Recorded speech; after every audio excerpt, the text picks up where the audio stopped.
আম, আজকে আমি দিন ইসলামের খুব গুরুত্বপূর্ণ একটা দিক নিয়ে কিছু পয়েন্ট আপনার সামনে পেশ করার চেষ্টা করব, এবং সেই দিকটা হলো শরিয়া। শরিয়া হলো এমন একটা শব্দ, যে শব্দটা নিয়ে আমাদের সমাজের মধ্যে অনেক মানুষের ভয় কাজ করে। মানুষ যখন শরিয়া শব্দটা শোনে তাদের মধ্যে ভয় কাজ করে। অনেকে মনে করে যে শরিয়া এখন প্রযোজ্য না, অনেকে মনে করে আমাদের দৃষ্টিভঙ্গি পাল্টানো দরকার, সময় বদলায় গেছে, এরকম অনেক কথা আমরা শুনি। আবার অনেকে সরাসরি একেবারে বলে যে শরিয়া তো মধ্যযুগীয়, শরিয়া তো পশ্চাৎপদ, শরিয়া তো বর্বর ইত্যাদি। এবং সামগ্রিকভাবে শরিয়ার ব্যাপারে একটা ভয় তৈরি করে রাখা হয়। এবং আপনি দেখবেন যে আমাদের দেশে বারবার এই ভয়টা তৈরি করা হয় যে তোমরা শরিয়া নিয়ে কথা বলবা না, তোমরা খিলাফা নিয়ে কথা বলবা না, এটা হলে আমেরিকা এটা বলবে, ইন্ডিয়া এটা বলবে, ইত্যাদি ইত্যাদি। সো সামগ্রিকভাবে একটা ভয়, জিনিসটা নিয়ে ভয়, জিনিসটা নিয়ে কথা বললে ভয়, এরকম একটা ব্যাপার আমরা সমাজের মধ্যে তৈরি করে রাখা হয়েছে। তো অনেকটা ব্যাপারটা এরকম যে মনে করেন যদি শরিয়া কায়েম হয়, পরের দিন মনে হয় সব মানুষকে শহরের সেন্টারে নিয়ে যাওয়া হবে, তারপর গরম লোহার রড মানুষের চোখের মধ্যে ঢুকায় দেওয়া হবে, তারপর কুড়াল দিয়ে কোপায় কোপায় সবার হাত পা কাটা হবে, তারপর মনে করেন প্রত্যেক বাসার সামনে প্রহরী থাকবে, কে সালাতে গেল না তাকে টেনে হিচড়ে বাইর করে নিয়ে আসবে, তারপর সবাইকে গুনে গুনে দৌড়া মারা হবে। শরিয়া মনে হয় এরকম একটা ব্যাপার। শরিয়া মনে হয় এরকম ভয়ঙ্কর একটা ব্যাপার যে শরিয়া কায়েম হওয়ার পর মানুষের লাইন লেগে যাবে, সবাই ছাদে উঠে লাফ দিবে আত্মহত্যা করার জন্য। শরিয়া কায়েম হলে মনে হয় মারা বাচ্চাদের নদীতে ভাসায় দিবে। শরিয়া কায়েম হলে মনে হয় হাজার হাজার লক্ষ লক্ষ কোটি মানুষ রিফিউজি হয়ে যাবে। এইরকম একটা আবহ তৈরি করে রাখা হয়। তো এটার পেছনে একটা লম্বা হিস্ট্রি আছে, কেন এই ব্যাপারটা হয়েছে, যে শরিয়ার ব্যাপারে এই নেতিবাচক দৃষ্টিভঙ্গিটা কেন, এই ভয়টা কেন, শরিয়াকে ট্যাবু কেন বানানো। মানে শরিয়া নিয়ে আপনি কথা বলতে পারবেন না, সব কিছু নিয়ে কথা বলা সম্ভব। আপনি মার্ক্সবাদ নিয়ে কথা বলতে পারবেন, সমাজতন্ত্র নিয়ে কথা বলতে পারবেন, লিবারেল ডেমোক্রেসি নিয়ে কথা বলতে পারবেন, যে কোনো কিছু নিয়ে আপনি কথা বলতে পারবেন। এমনকি হিন্দু রাষ্ট্র নিয়েও কথা বলতে পারবেন। বাংলাদেশের এরকম দল আছে যারা হিন্দু রাষ্ট্রের কথা বলে, অখণ্ড ভারতের কথা বলে, কিন্তু আপনি শরিয়ার কথা বলতে পারবেন না।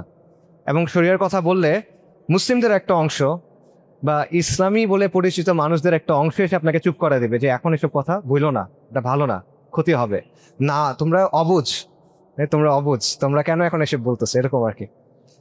তো এই জিনিসটা কেন তৈরি হয়েছে, এটার পেছনে অনেক অপপ্রচার আছে। এটা অপপ্রচারটার একটা অংশ এটা করছে হলো ওরিয়েন্টালিস্টরা, মুস্তাশরিকিন বা প্রাচ্যবিদ যারা, তাদের একটা অপপ্রচার আছে। যারা নিজেদেরকে প্রগতিশীল বলে বাট আসলে ইসলাম বিদ্বেষী, তাদের অপপ্রচারের একটা দিক আছে। আবার আমাদেরও একটা দোষ আছে, আমরা ইসলামের অবস্থানটা বা শরিয়ার ব্যাপারে শরিয়ার পূর্ণাঙ্গ চিত্রটা মানুষের সামনে তুলে ধরতে পারি নাই। সো এখানে আমাদেরও একটা দোষ আছে। আবার আমাদের মধ্যে অনেকে ইসলামকে আধুনিক প্রমাণ করতে গিয়ে ইসলামের অনেক অপব্যাখ্যা করছে, শরিয়ার অনেক অপব্যাখ্যা করছে, এটারও একটা ভূমিকা আছে। তো আমি যেটা চেষ্টা করব সেটা হলো শরিয়ার ব্যাপারে এরকম কিছু ভুল ধারণা উল্লেখ করে সেগুলো একটু ভাঙাবার চেষ্টা করবো ইনশাআল্লাহ তাআলা। এটা দুটো কারণে করা। প্রথম কারণটা হলো যখন আমরা আল্লাহ আযজা ওয়া জাল্লার সামনে গিয়ে দাঁড়াবো তখন যেন তার দ্বীনের ব্যাপারে আমাদের মধ্যে কোনো সন্দেহ না থাকে এবং আমরা পূর্ণ সন্তুষ্টি নিয়ে আল্লাহ আযজা ওয়া জাল্লার সামনে মুখোমুখি হতে পারি, তার দ্বীনের ব্যাপারে পূর্ণ সন্তুষ্টি নিয়ে। রাদিতু লাকুমুল ইসলামা দীনা, এই অবস্থায় যেন আমরা যেতে পারি। আর দ্বিতীয় যেটা, সেটা হলো শরিয়ার ব্যাপারে কথা বলা, শরিয়ার চেতনা থাকা, শরিয়ার প্রতি ভালোবাসা থাকা, শরিয়া প্রতিষ্ঠা করার ইচ্ছা থাকা, এটা ইমানের দাবি। এটা প্রত্যেকটা মুসলিমের আবশ্যক দায়িত্ব।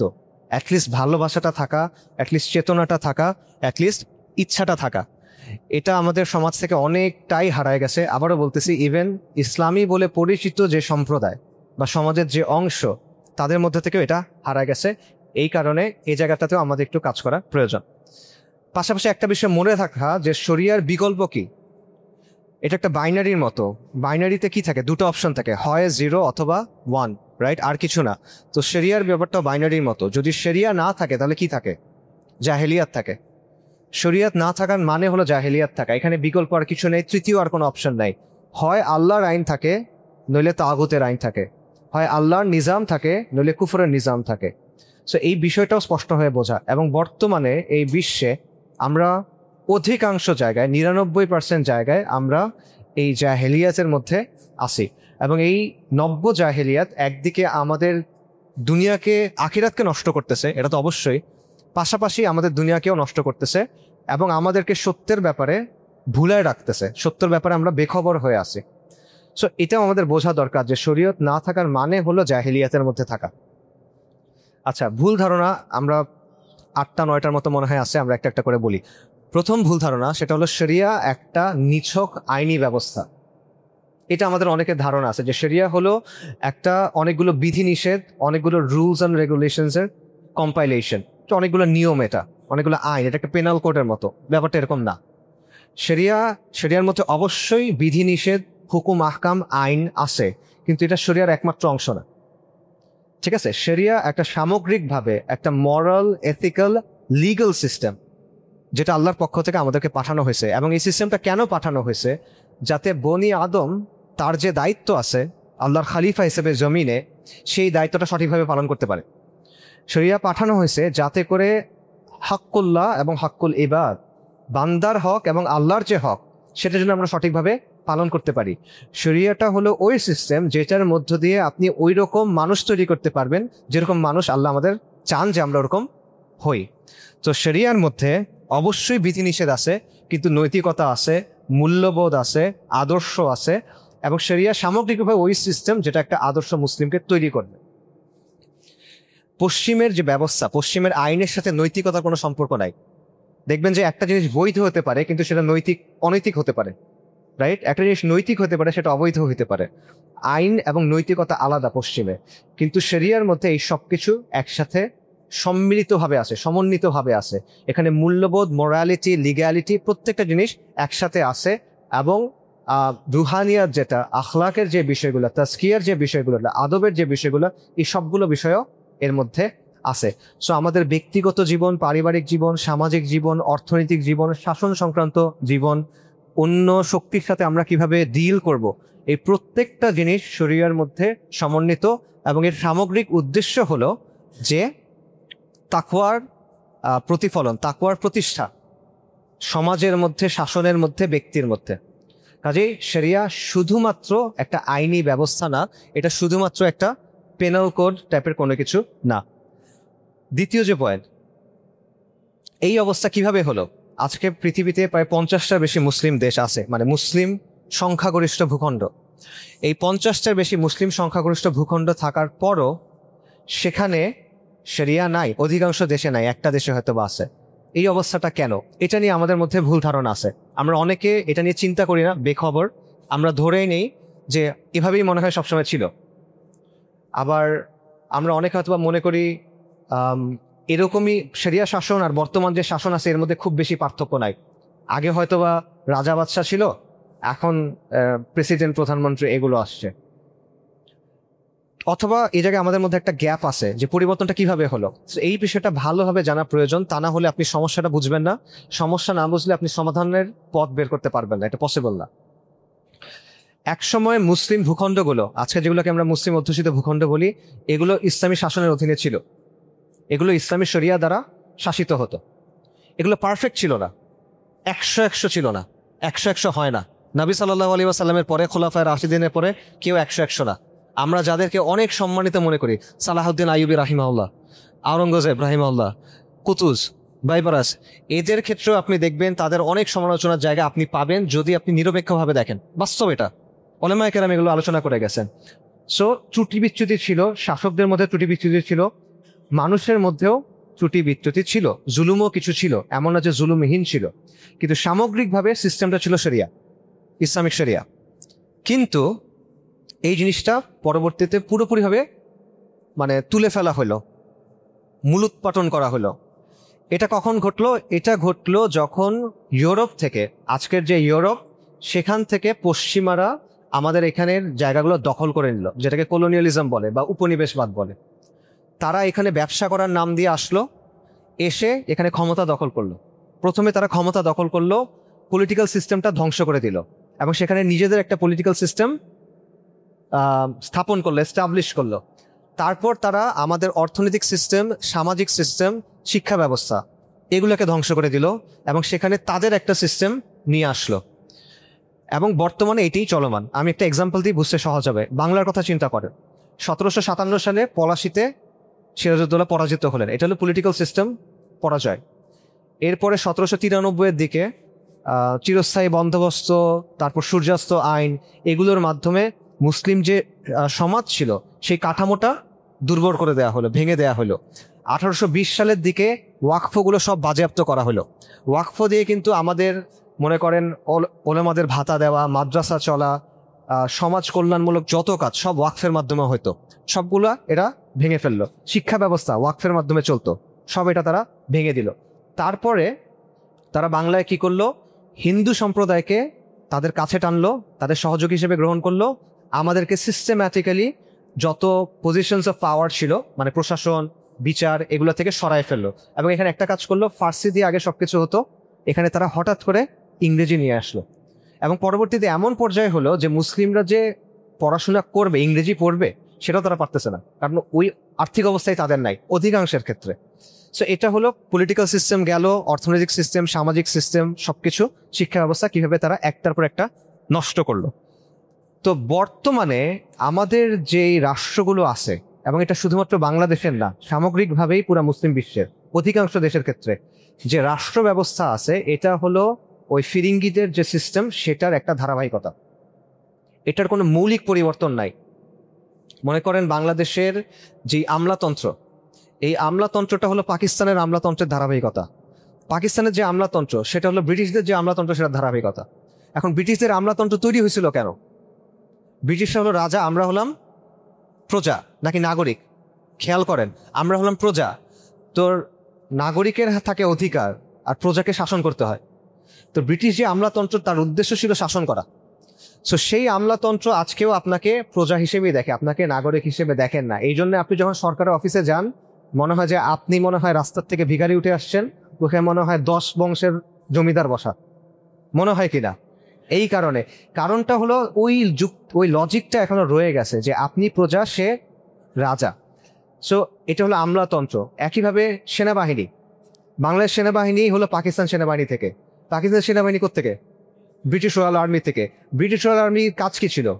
এই দেশের মানুষের দিকে বন্দুক তাক করে ব্রিটিশদের ক্ষমতা টিকায় রাখা, নাকি? তো এটার যে ধারাবাহিকতা, সেটার লজিকটা কার পক্ষে যায়, এই জিনিসটা বোঝা জরুরি।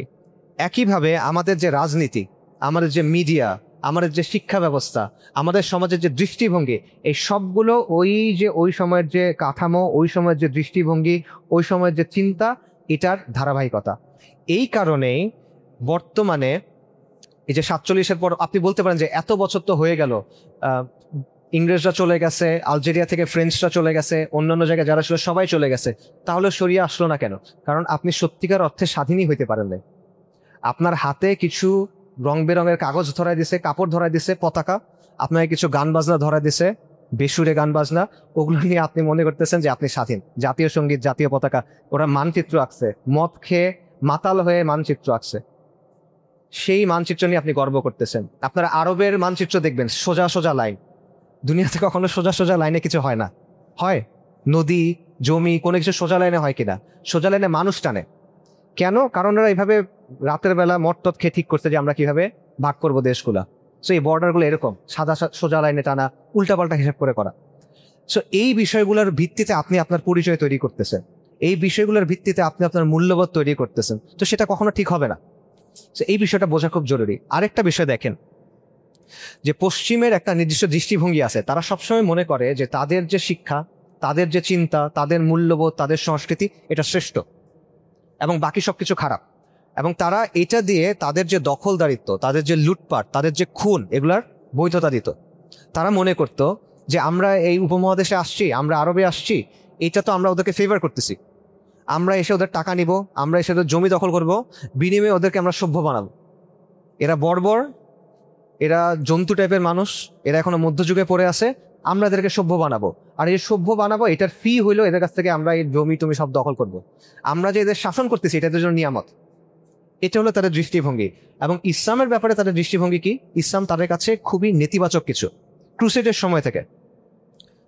সময় থেকে ইসলাম হলো তাদের চিরন্তন শত্রু। ক্রুসেডের নামে ইউরোপ প্রথমবারের মতো একত্রিত হয়েছিল। এর আগ পর্যন্ত ইউরোপের একত্রিত কোনো পরিচয় ছিল না, ক্রুসেডের নামে তারা একত্রিত হয়েছিল। তখন থেকে ইসলামকে তারা তার প্রতিপক্ষ মনে করে। সো ইসলামী চিন্তা, ইসলামী শিক্ষা, ইসলামী শাসন ব্যবস্থা এগুলোকে তারা সবসময় নেতিবাচকভাবে দেখে। এখন এটার প্রভাবটা কোন জায়গায় পড়ে দেখেন। পশ্চিমারা যেহেতু আমাদের শিক্ষা ব্যবস্থা সরাই দিল, ওরা নিজের একটা শিক্ষা ব্যবস্থা আনলো, কারণ ওদের কিছু কেনারই লাগবে। ইংরেজরা তো সংখ্যায় অল্প, তাদের তো বাংলায় মানে উপমহাদেশে কোটি কোটি মানুষ। এই কোটি কোটি মানুষকে শাসন করার জন্য আপনার কিছু মধ্য মানে মিড লেভেল অফিসার লাগে বা লো লেভেল অফিসার লাগে। আপনি বস, বাট মাঝে তো কিছু লোকজন লাগবে, কেরানি লাগবে কিছু। এই কেরানি তৈরি করার জন্য তারা একটা শিক্ষা ব্যবস্থা তৈরি করলো। এবং এই শিক্ষা ব্যবস্থার মূল কারিগর যে ম্যাকলে বলা হয়, ওর নাম লর্ড ম্যাকলে। ম্যাকলের একটা কথা আছে যেটা থেকে আপনি বুঝবেন যে ওরা ইসলামকে কিভাবে দেখে। সে বলতেছে যে পুরো ভারতবর্ষ এবং আরবের যে জ্ঞান ভান্ডার, এটার চাইতে ইউরোপের একটা লাইব্রেরির একটা তাকের বেশি জ্ঞান আছে। বুঝতে পারছেন? মানে একদিকে আপনি পুরো ভারতবর্ষ এবং আরবের জ্ঞান ভান্ডারকে যদি দেন, আরেকদিকে ইউরোপের একটা লাইব্রেরির একটা তাকের জ্ঞান দিবেন, এটা ভারী হবে। এটা হলো তার চিন্তা ভাবনা। ঠিক আছে? এই জায়গা থেকে, এই শিক্ষা ব্যবস্থা থেকেই ওই মানুষগুলো বের হয়েছে যাদেরকে যাওয়ার সময় ওরা ক্ষমতা দিয়ে গেছে। ওরা যখন গেছে, এখান থেকে যখন গেল, ধরুন ভারতবর্ষ থেকে 47-এ গেল, 47-এ যাওয়ার সময় যাদের হাতে তারা ক্ষমতা দিয়ে গেল, তারা কোথায় পড়াশোনা করছে? তারা এই সিস্টেমের মধ্যে পড়াশোনা করছে। এখন তারা যখন এই সিস্টেমে পড়াশোনা করছে, ইসলামের ব্যাপারে তাদের দৃষ্টিভঙ্গিটা কি? যদিও তারা মুসলিম, যদিও তারা নিজেদের মুসলিম বলে, কিন্তু ইসলামী শরিয়া, ইসলামী ফিকহ বা ইসলামী বিধিবিধান বা পর্দা, এরকম অনেক বিষয়ে তার দৃষ্টিভঙ্গি কেমন? তার দৃষ্টিভঙ্গি ইংরেজদের মতো। সো এটা খুব গুরুত্বপূর্ণ একটা বিষয় যেটা আমাদের বোঝা দরকার, যে হ্যাঁ, এই নেতারা স্বাধীনতা চাইছে, এই নেতাদের মধ্যে দেশপ্রেম ছিল, এই নেতারা দেশের মানুষের কল্যাণ চাইছে, হইতে পারে এটা। ঠিক আছে, আমি তখন ছিলাম না, আমি জানি না, আমি বিশ্বাস করলাম তাদের মধ্যে সবই ছিল। কিন্তু যেহেতু তারা ওই সিস্টেমের মধ্যে দিয়ে বের হয়ে আসছে, তাই তাদের মূল্যবোধ, তাদের দৃষ্টিভঙ্গি, তাদের জীবনবোধ তাদের মতো। এবং এই কারণেই তারা যে রাষ্ট্র তৈরি করছে, সেটা কিসের অনুসরণ করছে? মুখে বলছে রিয়াসাতে মদিনা, মুখে বলছে যে মানে ইসলামের জন্য শাসন, কিন্তু আলটিমেটলি তারা তৈরি করছে কে? তারা ইউরোপিয়ান লিবারেল সেকুলার একটা রাষ্ট্র তৈরি করছে, নেশন স্টেট তৈরি করছে। ঠিক আছে? সো এই বিষয়টা খুব জরুরি যে ফিরিঙ্গিরা যাবার পর যে এলিটদের হাতে ক্ষমতা দিয়ে গেছে, এটার মধ্যে ক্ষমতাসীন এলিট বলেন, সামাজিক এলিট বলেন, আর্থিক এলিট বলেন, ইকোনমিক ফাইন্যান্সিয়াল এলিট বলেন, এরা সবাই ওদের দৃষ্টিতে ইসলামকে দেখে। এবং এই কারণে আমাদের সমাজে আপনি যখন শরিয়া নিয়ে কথা বলতে যাবেন, যেটা নেতিবাচকভাবে দেখা হয়। আমাদের সমাজের মূল ধারা হলো এই ধারা। ঠিক আছে, আমরা নিজেরা অনেক সময় আলোচনা করি দিনী কমিউনিটির ভেতরে কোনটা মূল ধারা। কোনোটাই মূল ধারা না বাংলাদেশে মূল ধারা হলো যে ওরা, কারণ ওদেরই নিয়ন্ত্রণ শিক্ষা ব্যবস্থার উপরে, সংস্কৃতির উপরে, পুরো সিস্টেমটার উপরে। এবং এই জায়গা থেকে শরিয়ার ব্যাপারে দৃষ্টিভঙ্গিটা অত্যন্ত নেতিবাচক। এটা একটা বিষয়। এবং দেখেন, মানে কলোনিয়ালিজমের সময় একটা যুক্তি ছিল বা একটা চিন্তা ছিল যে যারাই ওদের বিরোধিতা করে তাদের বিরোধিতা খুব খারাপ কাজ, আর ওরা যেই কাজটা করে এটা খুব ভালো কাজ। এবং এটার একটা বাস্তব উদাহরণ আপনি চোখের সামনে এখন দেখেন, এটা হলো ইসরায়েলের গণহত্যায়। ইসরায়েল যখন গণহত্যা করে, মানে বলার মতো আসলে কিছু নেই, আপনারা সবাই জানেন। এমন কোনো মানে নৃশংসতা নাই যেটা তারা করতেছে না, কিন্তু যখনই তাকে জিজ্ঞেস করা হয়, ইসরায়েল বলে কি যে আমার তো বেঁচে থাকার অধিকার আছে, আমার তো টিকে থাকার অধিকার আছে। এবং এটা শুধু ইসরায়েল বলে না, এটা আমেরিকা বলে ইসরায়েলের পক্ষ হয়ে, এটা জাতিসংঘ না বললেও এটা মনে করেন পশ্চিমের দেশগুলো ইসরায়েলের পক্ষ হয়ে বলে। আর যখন ফিলিস্তিনের মুসলিমরা তাকে মেরে ফেলা হচ্ছে, সে নিজেকে বাঁচানোর জন্য প্রতিরোধ করতেছে, তখন সেটাকে সন্ত্রাস বলা হয়। এবং এটা খুব ভালো একটা বুদ্ধি আসলে। আপনি যদি আপনার কাজটাকে এভাবে বলেন যে আমি যে কাজটা করতেছি এটা আমার নিজের স্বার্থে না, এটা হলো সভ্যতার স্বার্থে, ঠিক আছে, এটা হলো বিশ্বের স্বার্থে, আর যে আমার বিরোধিতা করতেছে সে হলো সভ্যতার শত্রু, সে মানবাধিকারের শত্রু, তখন আপনি যে কোনো অপরাধকে জায়েজ করতে পারবেন। এবং এটা আজকে ইসরায়েল যেভাবে করতেছিল, এভাবে কলোনিয়ালিজমের টাইমেও হয়েছিল। সো ইসলামকে ওরা তখন থেকেই এভাবে দেখে। একটা উদাহরণ দেখেন যে 9/11-এর পরে জর্জ ডব্লিউ বুশ, আমেরিকার তৎকালীন প্রেসিডেন্ট, তার 3টা কথা ছিল। প্রথমে সে বলল যে এই যুদ্ধে সবাইকে একটা পক্ষ বেছে নিতে হবে, আল ওয়ালা ওয়াল বারা আর কি, যে হয় তোমরা আমেরিকার পক্ষে, নইলে তোমরা সন্ত্রাসীদের পক্ষে। এটা একটা কথা বলল। দ্বিতীয় একটা পয়েন্ট বলল, সে বলল এটা একটা crusade. George W Bush white হাউসে একটা নিউজ কনফারেন্সে এই কথাটা বলছিল যে এটা একটা ক্রুসেড। আরেকটা কথা বললো, এটা হলো ইরাক যুদ্ধের সময়। তখন সে বলল যে ইসলামী সন্ত্রাসীরা কি চায়, জর্জ বুশের কথা এটা, সন্ত্রাসীরা কি চায়, তারা শরিয়া চায়। সন্ত্রাসীরা কি চায়, তারা একটা ইসলামিক সাম্রাজ্য তৈরি করতে চায়। সন্ত্রাসীরা কি চায়, তারা স্পেন থেকে মরক্কো পর্যন্ত একটা বিশাল অংশে ইসলামী শরীয়ত কায়েম করতে চায়। সন্ত্রাসীরা কি চায়, তারা খিলাফত চায়। এখন এই যে খিলাফত চাওয়া বা ইসলামী শাসন চাওয়া, এটা ইসলামের একটা মৌলিক অবস্থা। আপনারা এখানে সবাই জানার কথা, না জানলে ওলামার কাছে গিয়ে জিজ্ঞেস করে জানবেন। এটা ইসলামের মৌলিক অবস্থা, কখনো এই অবস্থানে কোনো পরিবর্তন হয় নাই। মুসলিমদের শাসন শরিয়া দিয়েই হবে, কিন্তু এই অবস্থানটাকে তারা কি বানায় ফেলছে, সন্ত্রাস বানায় ফেলছে। এবং এর ফলে এটাও একটা আমাদের বর্তমান অবস্থার পেছনে কারণ। আমেরিকা যেহেতু এই কথা বলছে, তা আমেরিকার তো তাকলিদ করতে হবে, আমেরিকাকে তো ফলো করতে হবে। আমেরিকা যেহেতু বলছে খারাপ, তা আমারও খারাপ। আমেরিকা যখন বলে যে মৌলবাদ নিয়ে একটু চিন্তা করতে হবে, তখন বাংলাদেশের রাজনীতিবিদ যারা আছে, ইসলামী দল হোক, সেকুলার দল হোক, এদের দুইটা তিনটা কথা বলতে হয় যে বাংলাদেশে মৌলবাদের উত্থান ঘটতেছে। চাঁদাবাজি করে খবর নাই, মানুষ মেরে খবর নাই, লুটপাট করে খবর নাই, এগুলো নিয়ে কোনো চিন্তা নাই। চিন্তা হলো বাংলাদেশে মৌলবাদের উত্থান ঘটতেছে। কেন? কারণ ইমাম বলছে, তাদের পীর এবং মুর্শিদ আমেরিকা বলছে, তাই সেই জায়গা থেকে এটা ফলো করতে হবে। এবং আবারও এই জিনিসটার সাথেও কলোনিয়াল সময়ের একটা মিল আছে। মিলটা কি দেখেন, যখন ফিরিঙ্গিরা প্রথম অ্যাটাক করলো, তাদের বিরুদ্ধে প্রথম প্রতিরোধ কারা করলো? নবাব সিরাজউদ্দৌলা বা টিপু সুলতান, এই টাইপের মানুষরা, অর্থাৎ যারা প্রতিষ্ঠিত রাজনৈতিক শক্তি, তারা প্রথমে একটা প্রতিরোধ গড়ার চেষ্টা করলেন। তারা যখন পারলেন না, পরবর্তী পর্যায়ে তারা প্রতিরোধ করলেন। পরবর্তী পর্যায়ে প্রতিরোধ করলেন বিভিন্ন তাজদিদি আন্দোলনের নেতারা বা বিভিন্ন তাজদিদি আন্দোলনগুলো, এবং যেগুলো নেতৃত্ব দিয়েছিলেন ওলামায়ে কেরাম। যেমন উপমহাদেশের ক্ষেত্রে দেখেন শাহ ওলিউল্লাহ মুহাদ্দিস দেহলভি, তারপরে শাহ আব্দুল আজিজ, তারপর সৈয়দ আহমেদ শাহিদ রাহিমাহুল্লাহ, তারপর শাহ ইসমাইল শাহিদ, তারপর তিতুমিরের আন্দোলন, হাজী শরীয়তুল্লাহর আন্দোলন, ওলামায়ে দেওবন্দের আন্দোলন, সাদিকপুরি ওলামার আন্দোলন, ইত্যাদি ইত্যাদি। দেখেন তো ওনাদের সবার উদ্দেশ্য কি ছিল? ওনাদের সবার উদ্দেশ্য আপনি কমন পাবেন তিনটা জিনিস। তাদের নিজেদের মধ্যে অনেক বিষয়ে পার্থক্য আছে, ধরেন মাসলাকগত বা ফিকি নজরিয়াত, এসব জায়গায় পার্থক্য আছে, কিন্তু উদ্দেশ্যের জায়গায় সবাই এক। তিনটা বিষয়ে তারা একমত। এক নাম্বার হলো মুসলিম সমাজের সংস্কার দরকার, মুসলিমদের ইমান এবং আমলের সংস্কার দরকার, এটা নিয়ে তারা সবাই কাজ করছেন। দুই নাম্বার, এখান থেকে এই ফিরিঙ্গিদের বিতরণ করা দরকার, এদেরকে বের করে দেওয়া দরকার, এটা তারা চেষ্টা করছেন যে যার মতো করে পারেন। এটা দুই নাম্বার। তিন নাম্বার কি, এদেরকে যদি আমরা বের করে দিতে পারি, তাহলে আমরা এখানে কি করব? ইসলাম নিয়ে আসবো। সবাই তারা এই কাজটা করছেন। তো যখন তারা এই কাজটা করছেন, ব্রিটিশরা তাদেরকে কি নাম দিচ্ছেন? ব্রিটিশরা তাদের নাম দিচ্ছেন, এরা হলো গোরা, এরা হলো ধর্মান্ধ, এরা হলো ফ্যানাটিক। এবং সৈয়দ আহমেদ শাহিদ রাহিমাহুল্লাহর যে অনুসারীরা ব্রিটিশের বিরুদ্ধে লড়াই চালায় গেছিল, তাদের ঘাঁটি ছিল সিত্তানাতে। তাদের ঘাঁটির নাম ব্রিটিশরা দিয়েছিল, উইলিয়াম হান্টারের ইন্ডিয়ান মুসলমানস বইয়ে আছে, আপনারা দেখবেন, দ্য ফ্যানাটিক বেস, ধর্মান্ধদের ঘাঁটি। ঠিক আছে? সো ওই সময় থেকেই যারা ব্রিটিশদের কথা মেনে নিছে, জি হুজুর এরা ভালো, আর যারা বলছে যে না, তোমরা আমাদের এখানে এসে একটা কুফরি সিস্টেম চাপায় দিছো, আমরা এটা সরাতে চাই, আল্লাহ আমাদের কাছ থেকে যা চান সেটা আমরা বাস্তবায়ন করতে চাই, যারা এটা বলছে তারা তখন থেকে কি ধর্মান্ধ, উগ্র, গোরা। এই জিনিসটা আপনি এখনো দেখেন। এখনো যে ওদের ওই যে পীর ও মুর্শিদের পথ যারা তরিকা যারা ফলো করে, তার তো কিছু তরিকা আছে, মনে করেন liberalism, secularism, democracy etcetera etcetera. এগুলো যদি আপনি ফলো করেন, ওই তরিকায় থাকলে, তরিকায় আমেরিকা, এটা যদি আপনি ফলো করেন, তাহলে ওকে ঠিক আছে, ভালো, তুমি খলিফা মানে এই খিলাফত পাইছে তার। আর যদি এটা আপনি না করেন, তাহলে আপনি কি খারাপ মুসলিম, সন্ত্রাসী, যাকে মেরে ফেলা যায় যখন তখন। সো এই বিষয়টা বোঝা দরকার যে কেন রাষ্ট্রীয়ভাবে আমাদের এখানে শরিয়ার বিষয়টা এভাবে দেখা হয়। আচ্ছা, এটা 2 নম্বর ভুল ধারণা ছিল। 3 নম্বর ভুল ধারণা, রাষ্ট্রধর্ম ইসলাম। রাষ্ট্রধর্ম ইসলাম থাকা মানে কি আমাদের এখানে ইসলাম আছে কিনা? না, এটা মানে আমাদের এখানে ইসলাম নাই। রাষ্ট্রধর্ম ইসলাম থাকা, এটার ফাংশনাল গুরুত্ব নাই বললেই চলে।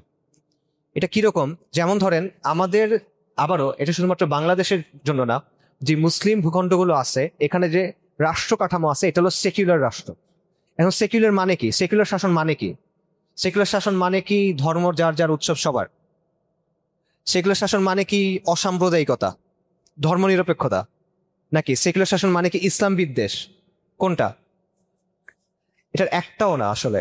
সেকুলার শাসনের একদম বাস্তব মানে হলো যে এখানে গায়রুল্লাহর আইন দিয়ে শাসন হয়। এটা হলো সেকুলার শাসনের একদম গায়রুল্লাহ এবং বিশেষভাবে মানুষের চিন্তা, মানুষের তৈরি করা বাদ মতবাদ। এটা হলো সেকুলার শাসনের সবচেয়ে ইকোনমিক সংজ্ঞা, মানে অল্প কথায় বাস্তবতা যেটাতে উঠে আসে।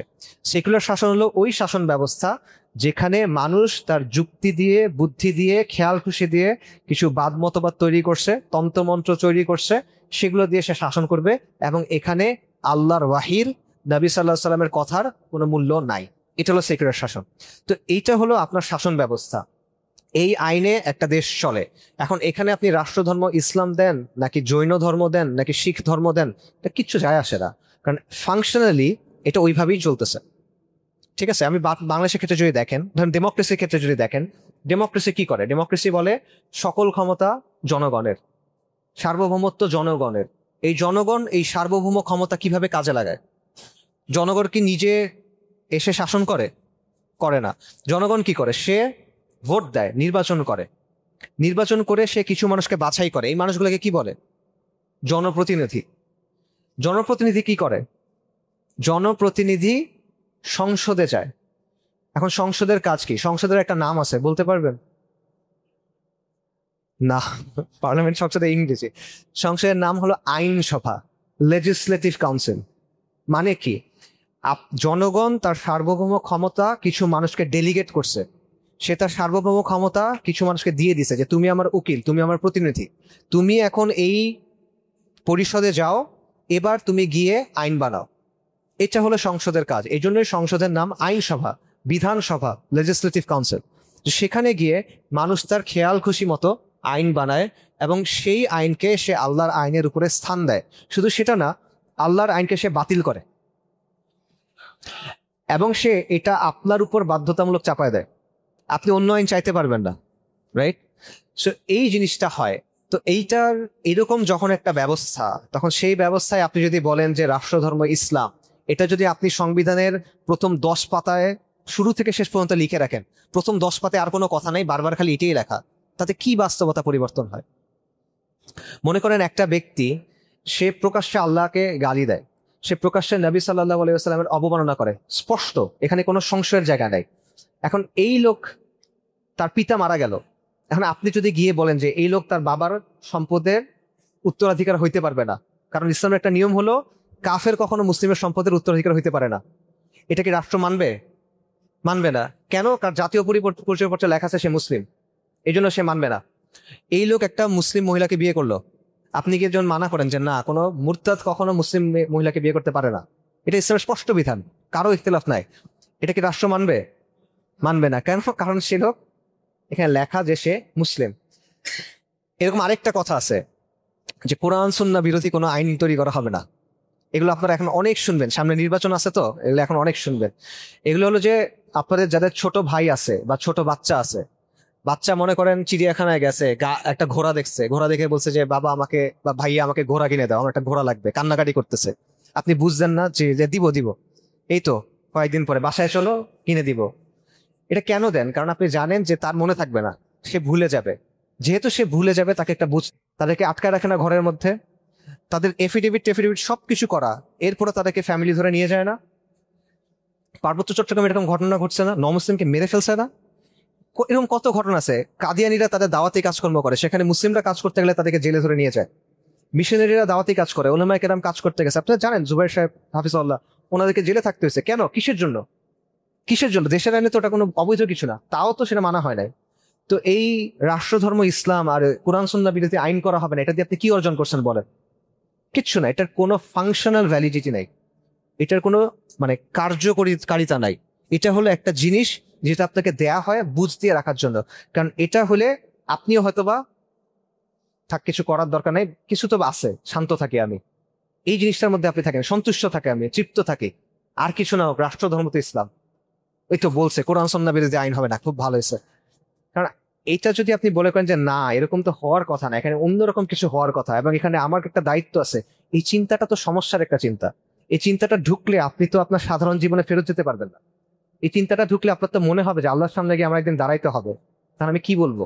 তো এত চিন্তা করতে কে চায়? তার চেয়ে ওই কথা আপনি মেনে নেন, এটা তো সোজা একটা বুঝ আপনি নেন, সেও বুঝ দিল, আপনিও বুঝ দিলেন, সবাই খুশি। এটা হলো আর কি আমাদের অবস্থা। আচ্ছা,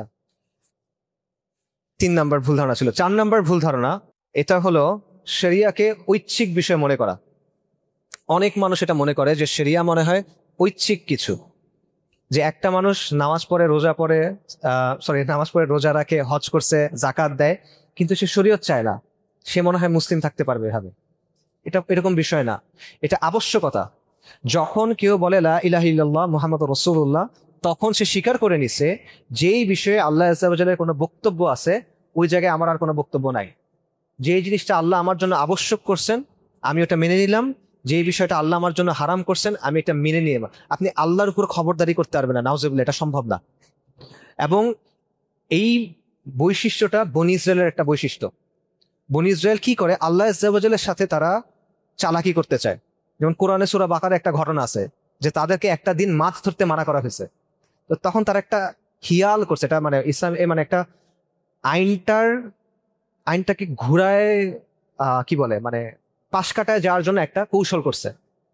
যেমন আমি একটা উদাহরণ দিই, ওদের একটা নিয়ম আছে যে ইহুদি মহিলারা চুল ঢাকতে হবে, তারা তাদের চুল দেখাইতে পারবে না। তো তারা এই জন্য কি করে, তারা উইগ পরে, কারণ উইগ পরলে তো আপনি চুল দেখতেছেন না, রাইট? কিন্তু এটাতে তো আইনের উদ্দেশ্য বাস্তবায়ন হইল না, আইনের লেটার অফ দ্য ল বাস্তবায়ন হইলো, আপনি চুল ঢাকলেন, কিন্তু যেই উদ্দেশ্য ছিল সেই উদ্দেশ্য কিন্তু বাস্তবায়ন হয় নাই। তো একইভাবে আপনি এটা বললে হবে না যে ঠিক আছে আল্লাহ ইনসাফ চান, আল্লাহ আদল চান, এটা তো অন্যভাবেও আসতে পারে, আমরা তো মুসলিমদের অন্যভাবে হেল্প করতে পারি, শরিয়ত তো দরকার নাই। এরকম কোনো সুযোগ আপনার নাই, এরকম কোনো ব্যাখ্যা বিশ্লেষণ এটা কোনোটাই গ্রহণযোগ্য না, এটা আমাদের জন্য আবশ্যক। আল্লাহ আযজা ওয়া জাল্লা সূরা নিসাতে, কোরআনে অসংখ্য জায়গায় আল্লাহ আযজা ওয়া জাল্লা এটা বলছেন। সূরা নিসাতে আল্লাহ বলতেছেন যে নবী সাল্লাল্লাহু আলাইহি ওয়াসাল্লামকে বলতেছেন, ফালা ওয়া রাব্বিকা লা ইউমিনুনা হাত্তা ইউহাক্কিমুকা ফীমা শাজারা বাইনাহুম, তোমার রবের কসম, তারা ততক্ষণ পর্যন্ত মুমিন হবে না যতক্ষণ না তারা তাদের মধ্যে সৃষ্ট বিবাদের ব্যাপারে তোমার মীমাংসা মেনে নেয়, এবং এইটা মেনে নেওয়ার পর তাদের মনের মধ্যে কোনো কুণ্ঠাবোধ না থাকে, এবং তারা পরিপূর্ণভাবে নিজেদেরকে সমর্পণ করে। শুধু মানলে হবে না, নিজের মানছেন, মনের মধ্যে কুণ্ঠাবোধ আছে, তাহলে হবে না।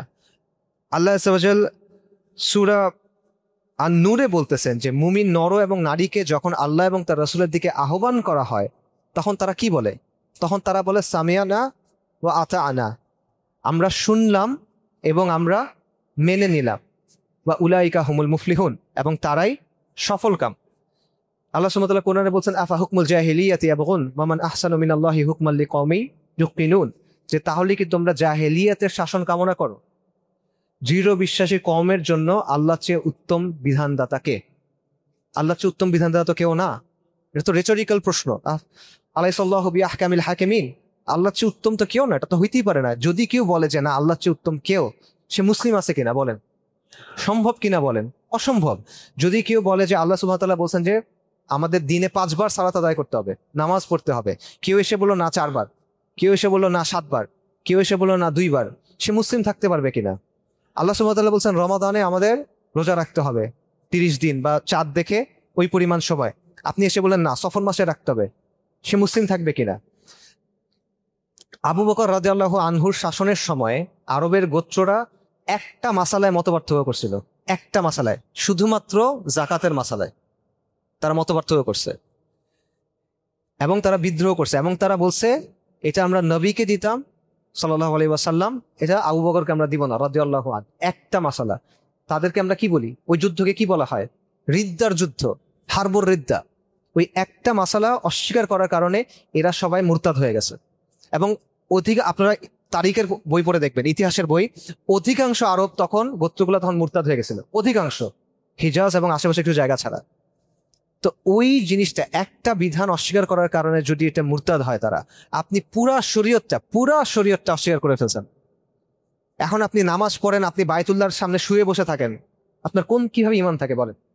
কিভাবে সম্ভব?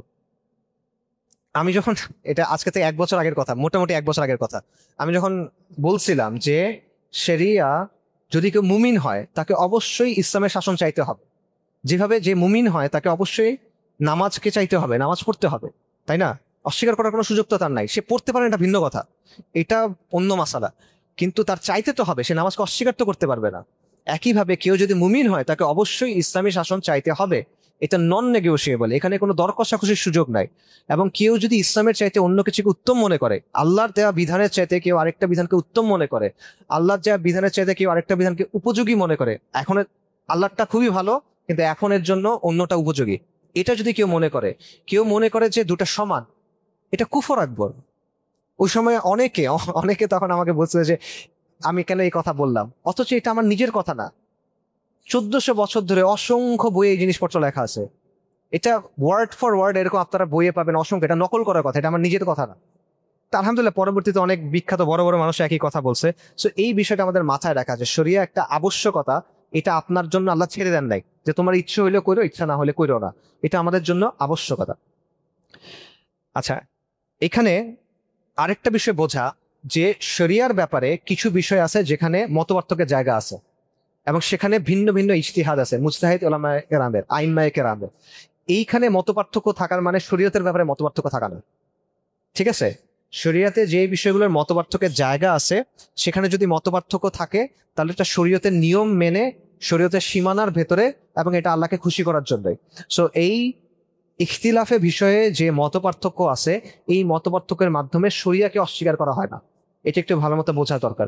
আরেকটা বিষয় বোঝা দরকার, কোনো ইসলামী বলে পরিচিত দলের বিরোধিতা করা মানে শরীয়তের বিরোধিতা করা না, এটাও বুঝবেন, কারণ এখানেও আমাদের মধ্যে অনেক প্রান্তিকতা আছে।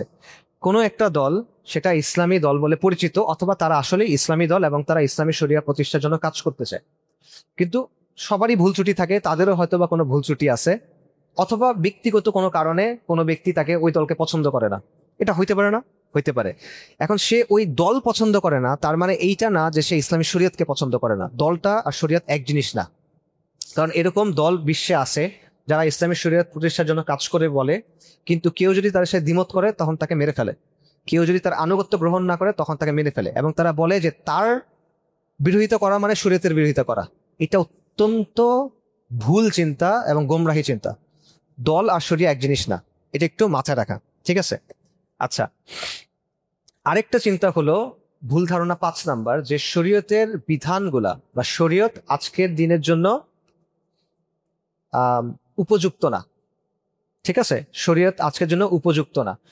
এগেইন এটা একটা আকীদার বিষয়, কারণ আমরা বলতেছি দিন ইসলাম কতদিন পর্যন্ত, এটার কি এক্সপায়ারি ডেট আছে? এক্সপায়ারি ডেট নাই, কিয়ামত পর্যন্ত দিন ইসলাম থাকবে। দিন ইসলাম যদি কিয়ামত পর্যন্ত থাকে তাহলে শরিয়া কিয়ামত পর্যন্ত থাকবে, কারণ এখানে আলাদা কিছু নাই, দুটো সেম জিনিস, ঠিক আছে? আল্লাহ আযজা ওয়া জাল যিনি সবকিছু সৃষ্টি করছেন, যিনি আমাদেরকে পাঠাইছেন, যিনি আমাদের সমস্যাও তৈরি করছেন, সমাধানও তৈরি করছেন, তিনি জানেন না বর্তমান সময় কেমন হবে, তিনি জানেন না আধুনিক সময় কেমন হবে। তা আপনি এটা বলার কোনো সুযোগ নাই যে আজকে 2025-এ এসে শরীয়ত কার্যকর না। যদি বনি আদমের হায়াত থাকে তাহলে 3025 হোক, 4025 হোক, 10,025 হোক, 50,025 হোক, যেটাই হোক, শরীয়ত তখনও একইভাবে প্রযোজ্য থাকবে যেরকম নবী সাল্লাল্লাহু আলাইহি ওয়াসাল্লামের সময় প্রযোজ্য ছিল। লা ইয়ালামু মান খালাকা, যিনি সৃষ্টি করছেন উনি জানেন না? ওয়া হুয়াল লাতীফুল খাবীর, আল্লাহ আযজা ওয়া জাল জানেন, আপনি জানেন না। সো আপনার এখানে এত মাতবরি করার কিছু নাই। যদি আপনি মুমিন হন, কাফের হলে ভিন্ন কথা, কাফের অন্য অনেক কথা বলবে, কাফেরের সাথে আমরা অন্য আলোচনা করব যে তুমি কোরআন মানো কিনা, তুমি আল্লাহ রসুলকে রসুল মানো কিনা সাল্লাল্লাহু আলাইহি ওয়াসাল্লাম। কিন্তু যদি কেউ মুমিন বলে নিজেকে, তাহলে তার এটা বলার কোনো সুযোগ নাই। আল্লাহ যখন একটা জিনিস সাব্যস্ত করে দিয়েছেন, মানে সীমানা দিয়ে দিয়েছেন, চূড়ান্ত করে দিয়েছেন, সেখানে আপনি এসে কলম দিবেন, এটার ইখতিয়ার কাউকে দেওয়া হয় নাই, কোনো মাখলুককে এটার ইখতিয়ার দেওয়া হয় নাই।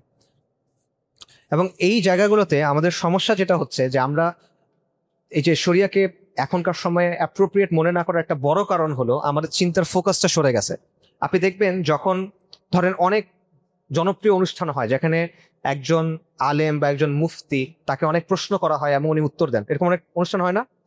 এখানে বেশিরভাগ প্রশ্ন দেখবেন হারাম নিয়ে, যে ওই জিনিসটা কি হারাম, ওটা কি কোনো বিকল্প আছে, এটা একটু করে হালাল করা যায়, এটা একটু করে কি কম হারাম করা যায়, এই টাইপের প্রশ্ন। তো এটা তো আপনার চিন্তা করার উচিত না। দেখেন হারাম মানে কি, ইসলামের একটা সীমানা আছে, এটার একদম বাউন্ডারিটা হলো হারাম, নাকি? আপনারা সবাই পরীক্ষা দিয়ে পড়াশোনা করে পাশ করছেন, যখন পরীক্ষাতে পাশ হলো মনে করেন 33 নাম্বারে, আর A+ মনে করেন 90 নাম্বারে। এখন কেউ কি সারা জীবন 33 নাম্বার পাওয়ার জন্য পড়াশোনা করে কিনা? মানুষ পড়াশোনা করে 90 পাওয়ার জন্য, A+ পাওয়ার জন্য। তো আপনি যখন দিন পালন করতেছেন, আপনি সারাক্ষণ হারাম নিয়ে কেন চিন্তা করতেছেন? আপনি চিন্তা করবেন সুন্নত কোনটা, আপনি চিন্তা করবেন আল্লাহ কোনটায় সন্তুষ্ট হবেন, আপনি চিন্তা করবেন রাসূলুল্লাহর পছন্দনীয় কোনটা সাল্লাল্লাহু আলাইহি সাল্লাম, আপনি আছেন সারাক্ষণ হারাম কোনটা, আমি এই যে এখানে হারাম আমি এই জায়গায় এসে দাঁড়ায় থাকবো, এইভাবে আমি থাকতে চাই। এটা তো কোনো বান্দার মানে সিফাত হইতে পারে না, মুমিনের সিফাত এটা হইতে পারে না। কিন্তু আমাদের চিন্তা ভাবনা ওই জায়গায় হয়ে গেছে, আমার হারাম সিনেমা সরি, আমার হালাল সিনেমা লাগবে, আমার হালাল মিউজিক লাগবে, আমার হালাল ব্যাংক লাগবে, আমার হালাল এইটা লাগবে, এইটা লাগবে, এইটা লাগবে, এইটা লাগবে। মানে আপনি আল্লাহর কাছে মনে হয় দিচ্ছেন যে আমার এটা একটা লিস্ট, আমাকে দাও। হয় না এরকম, আল্লাহ বলবেন আপনি মানবেন, উল্টানা বিষয়টা। তো এইটা আরেকটা বিষয় যেটা আমরা চিন্তা করি না। সো এটা আরেকটা ভুল ধারণা যে শরিয়াকে বর্তমান সময়ের জন্য উপযুক্ত না মনে না করা। ভুল ধারণা 6, এটা হলো শাসকদের ভুল। আর শাসকদের ভুলকে বা শাসকদের জুলুমকে শরিয়ার সমস্যা মনে করা। ঠিক আছে, এটা কিরকম? যেমন ইতিহাসে আপনি দেখবেন, একটু আগে আমি বলতেছিলাম অনেক মুসলিম শাসক ছিলেন যারা ভালো কাজও করছেন, আবার তাদের থেকে কিছু খারাপ কাজও দেখা গেছে। তারা কিছু কাজ করছেন যেটা জুলুম, তারা কিছু কাজ করছেন যেটা অন্যায়। এখন এটা কি শরিয়ার সমস্যা না তাদের ব্যক্তিগত সমস্যা? এটা তাদের ব্যক্তিগত সমস্যা। কিন্তু অনেক মানুষই এভাবে যুক্তি নিয়ে আসেন যে শরিয়া অমুক হিজরির অমুক সনে এরকম একটা ঘটনা ঘটছে, এটা হলো শরিয়ার দুর্বলতা। এটা কোনো যৌক্তিক কথা না, এটা ওই শাসকের দুর্বলতা। একজন শাসক তার কাজ করার সময় উনি ভুল করতেই পারেন, কোনো মানুষ মাসুম না, ভুলের ঊর্ধ্বে না। এটা তার বিচ্যুতি, এবং অধিকাংশ সময় বিচ্যুতিগুলো হয় শরিয়া থেকে দূরে যাওয়ার কারণে, শরিয়া অনুসরণ করার কারণে না। ঠিক আছে, এটা বোঝাটা খুব জরুরি। আমরা এমন অনেক শাসক মুসলিম ইতিহাসে আসছেন যারা একদিকে ভালো কাজ করছেন, যেমন তারা সামগ্রিকভাবে শরিয়াত দিয়ে শাসন করছেন, তারা কাফেরদের বিরুদ্ধে লড়াই করছেন, তারা নতুন ভূখণ্ড দখল করছেন, ইসলামের অধীনে আনছেন ইত্যাদি। আবার তারা কিছু জুলুমও করছেন, এটাও স্পষ্ট। তা আমাদের অবস্থান কি হবে? যেটা ভালো করছেন ওটাকে আমরা ভালো বলবো, যেটা খারাপ করছেন ওটাকে আমরা খারাপ বলবো, সিম্পল। এবং তার বিচারটা ওই কাজ অনুসারে হবে, রাইট?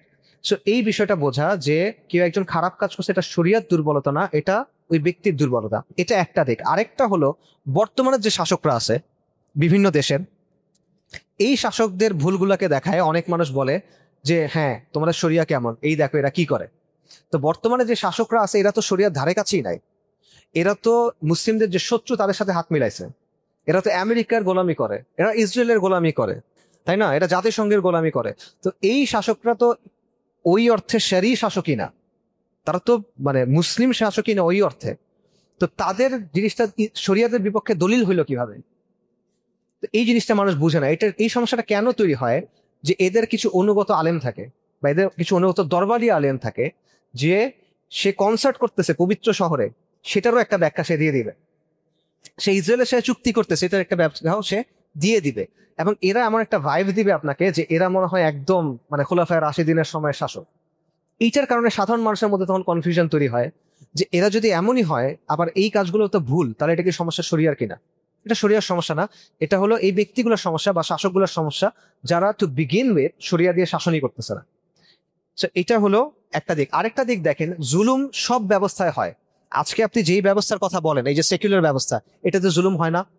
ওয়েস্টের কথা চিন্তা করেন, পুরো পৃথিবীর 95% সম্পদ 5% মানুষের হাতে। এটা জুলুম না? পুঁজিবাদের ফল এটা জুলুম না? পুরো পৃথিবীর সবগুলা মিডিয়া 5টা বা 6টা কোম্পানির হাতে, এবং তারা ইচ্ছা মতো যুদ্ধের পক্ষে মতামত তৈরি করে, তারা ইচ্ছা মতো ফাহিসা মানুষের মধ্যে ঠেলে দেয়, তারা ইচ্ছা মতো অশ্লীলতা মানুষের মধ্যে ঠেলে দেয়, তারা সব ট্রেন্ডগুলো সেট করে। এগুলো জুলুম না? এগুলো খারাপ জিনিস না? এগুলো তো হয়। এই সেকুলার আইডিওলজির জন্য প্রথম বিশ্বযুদ্ধ হয় নাই, দ্বিতীয় বিশ্বযুদ্ধ হয় নাই, কোটি কোটি মানুষ এখানে মারা যায় নাই। সমাজতন্ত্রের জন্য স্ট্যালিন কোটি কোটি মানুষ হত্যা করে নাই, মাও সেতুং কোটি কোটি মানুষ হত্যা করে নাই, পলপট কোটি কোটি মানুষ হত্যা করে নাই। আমাদের দেশগুলোতে জাতীয়তাবাদ, মুজিববাদ, এই বাদ সেই বাদ, এগুলোর জন্য মানুষ হত্যা হয় নাই। এগুলোর জন্য এই যে আপনার চাঁদাবাজি করার জন্য পাথর ফেলে ফেলে মানুষকে হত্যা করা হয় নাই। বিশ্বজিৎ নামে ছেলেটাকে, হিন্দু ছেলে সে, তাকে আপনি কোপায়ে কোপায়ে মারেন নাই। তো জুলুম কোন ব্যবস্থায় হয় না? তো আপনি একটা জুলুম দেখায় বলবেন যে শরিয়া ভুল, আর আপনারটা জুলুমের পাহাড়, এটা কি ধরনের বিচার? সো এই বিষয়টা আমাদের একটু বোঝা দরকার, যাতে এই টাইপের তর্কে আমরা কখনো বিভ্রান্ত না হই। 7 নম্বর ভুল, সেটা হলো শরিয়াতে দুনিয়াবি বিষয়ের গুরুত্ব দেওয়া হয় না। এটা আমরা অনেকে বলি বা আমরা অনেকে মনে করি যে শরিয়াতে মনে হয় দুনিয়াবি বিষয়ের গুরুত্ব নাই, এবং আমরা অনেক সময় বিষয়টা ভেবে প্রেজেন্ট করি যে শরিয়া আসলে দুনিয়া থাকবে না। ঠিক আছে, এটা ব্যাপারটা এরকম না, কারণ আল্লাহ আজ্জা ওয়াজাল বিষয়টা এভাবে প্রেজেন্ট করেন নাই। বরং আল্লাহ কি বলছেন? শরিয়া হলো আমাদের দুনিয়া এবং আখিরাতের কল্যাণের জন্য। দ্বীন ইসলাম আমাদের দুনিয়া এবং আখিরাতের কল্যাণের জন্য। যেমন সাহাবী রাবি ইবনে আমর রাদিয়াল্লাহু আন, উনি যখন পারস্যের সেনাপতি রুস্তমের সাথে কথা বলছেন, উনি কি বলছেন, যে আমরা আসছি মানুষকে মাখলুকের গোলামি থেকে বের করে আল্লাহর গোলামের দিকে নিয়ে যেতে, মানুষকে ধর্মের জুলুম থেকে বের করে ইসলামের আদল এবং ইনসাফের দিকে নিয়ে যেতে, এবং মানুষকে দুনিয়ার সংকীর্ণতা থেকে বের করে দুনিয়া এবং আখিরাতের প্রশস্ততার দিকে নিয়ে যেতে। খালি আখিরাতের প্রশস্ততা বলেন নাই কিন্তু, বলছেন দুনিয়া এবং আখিরাতের প্রশস্ততার দিকে নিয়ে যেতে। কাজেই দিন ইসলামের মধ্যে অবশ্যই দুনিয়ার অনেক বিষয় আছে এবং থাকবেই, কারণ আমরা যেটা বললাম, আপনার সমাজ, শাসন, অর্থনীতি সব বিষয় তো এটার মধ্যে ইনক্লুডেড। তাহলে এখানে দুনিয়াকে আপনি অস্বীকার কেন করবেন? এবং আপনি যদি হিস্ট্রিতে দেখেন, যখন খোলাফায়ে রাশিদিন ছিল, অথবা খোলাফায়ে রাশিদিন ছিল না বাট ইসলামী শাসন ছিল, তখন শিশুদের জন্য ভাতা ছিল, মহিলাদের জন্য ভাতা ছিল, অসুস্থ মানুষের জন্য ভাতা ছিল। আব্বাসের খিলাফতের সময়ে হাসপাতাল ছিল, বাগদাদ সহ বড় বড় শহরগুলোতে ফ্রি হসপিটাল ছিল, যেখানে যে কোনো মানুষ এবং যে কোনো ধর্মের মানুষ, অমুসলিমরাও এসে ফ্রিতে চিকিৎসা নিতে পারত। তারপর মনে করেন সুদকে শরিয়াতে হারাম করা হয়েছে। পাবলিক গুড, আমাদের যে প্রাকৃতিক সম্পদ, তেল, গ্যাস, খনিজ সম্পদ, এগুলোর মালিক পাবলিক ওনারশিপ। অর্থাৎ আমাদের এখানে কি হয়, যে কাউকে আমরা এটা দিয়ে দেই, কোন একটা কোম্পানিকে আমরা এটা দিয়ে দেই, এবং তারপর তারা ওটা তুলে তুলে আমাদের কাছে বিক্রি করে, এবং অনেক দামে বিক্রি করে, অনেক দামে বিক্রি করে। এটা নিয়ে সন্দেহ হলে আপনারা আপনাদের ইলেকট্রিসিটি বিল দেখবেন, তেলের দাম দেখবেন, পানির বিল দেখবেন, এটা ক্রমাগত বাড়তে থাকে। কিন্তু শরিয়াতে এটা হবে না, কারণ এটা প্রাইভেটাইজ করার কোনো সুযোগ নাই, এটা পাবলিক ওনারশিপ থাকবে শরিয়ার অধীনে।